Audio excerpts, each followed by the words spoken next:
اعلی اللہ مقامہ، آپ جانتے ہیں بڑے نورانی اور روحانی عالم گزرے.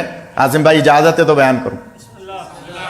وہ فرماتے ہیں کہ جب رشتے آنے بند ہو جائیں نا بچیوں کے، اگر مائیں بہنیں مجلس سن رہی ہیں تو غور کریں، یہاں ہے انتظام عورتوں کا، تو اگر وہ سن رہی ہیں خاص طور پہ غور فرمائیں کہ اگر بچیوں کے رشتے آنے بند ہو جائیں تو آیت اللہ تقی بہجت فرماتے ہیں کہ وہ بچی خود سورہ طارق کی تلاوت کرے، 3 مرتبہ سورہ طارق پڑھے اور اس کی تلاوت کرے اول آخر درود کے ساتھ، اور چونٹیوں کو غذا ڈالے.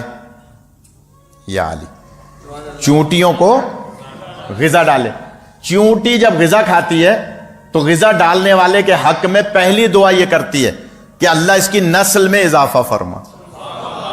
یا علی، چونٹی پہلی دعا یہ کرتی ہے، لہذا چونٹیوں کو غذا ڈالے، نسل میں تب اضافہ ہوگا جب شادی ہوگی.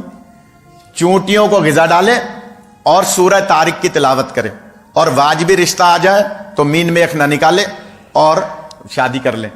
کتنے ہی لوگوں کو میں نے یہ اب مجلس میں بتا رہا ہوں کہ اگر کسی کے گھر میں، اور ہر گھر میں مسائل ہیں بچیوں کے، تو وہ سورہ طارق کی تلاوت کریں